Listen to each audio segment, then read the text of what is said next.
Agar targetnya semakin klepek-klepek, Oktopus juga mengajarkan cara bermain pap-pap dengan baik dan benar kepada Nona San. Oktopus juga tidak segan-segan menjadi gurita percobaan dari peralatannya, yaitu mencoba racun dan penawarnya. Ya, beginilah nasib seorang mentor, berani berbuat, berani menanggung akibat. Apakah Oktopus seorang yang kejam dan juga jahat? Ternyata tidak, Oktopus bukan orang, ia hanyalah seekor gurita. Cerita beralih ke Tuan Liu. Ia sedang sibuk menerima tamu dari perusahaan Haichang Holding, dan perusahaan itu secara rahasia didanai oleh Rowland. Dalam pertemuan itu, tim ilmuwan yang terlihat pada awal film mempromosikan hasil riset terbarunya berupa alat pemancar sonar. Alat itu bisa digunakan untuk mengusir lumba-lumba di sekitaran Teluk Hijau, sehingga reklamasi bisa terus dijalankan. Ketika si ilmuwan sedang sibuk memperagakan produknya, tiba-tiba Roland nyeletuk manja. Hal ini mengakibatkan jiwa playboy Tuan Liu tumbuh bergelora dan langsung ingin berkembang biak. Asik jeng-jeng, wulu-wulu beng-beng, bibir Roland yang tajam setajam silet tiba-tiba mengeluarkan perkataan yang merendahkan Tuan Liu. Tuan Liu yang tersinggung tanpa pikir panjang pergi meninggalkan Roland untuk mencari semongko baru.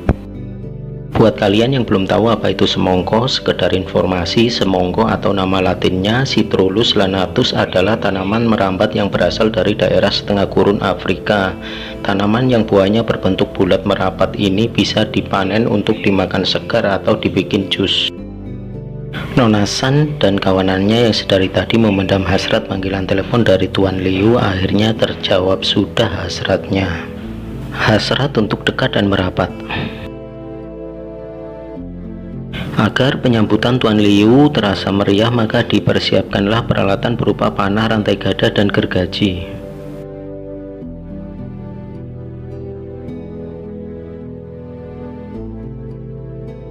Rupanya Tuan Liu bukan ganteng doang, dia jemput cewek pakai ajudan, bukan main sungguh berkelas.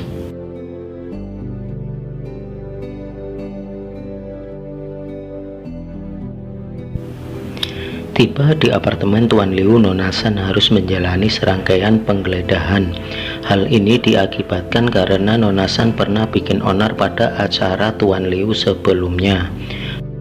Dan dengan kecerdikannya, Nona San berhasil mengelabui para ajudan dan secara diam-diam berhasil menyelinap masuk ke ruangan pribadi Tuan Liu.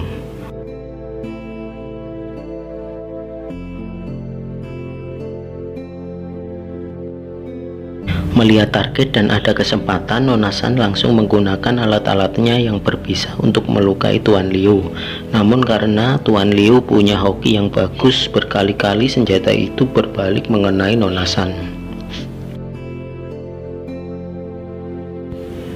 Sedangkan Tuan Liu yang tidak tahu bahwa dirinya dalam bahaya malah asik berdansa untuk menghilangkan stres dari pekerjaan yang ruwet. Rupanya saat berdansa, hoki Tuan Liu makin bertambah dan dirasa stresnya belum hilang, Tuan Liu mengambil stick golf. Hingga pada akhirnya secara tidak sengaja Nona San yang berusaha melukai Tuan Liu terkena hantaman telak dari stick golf.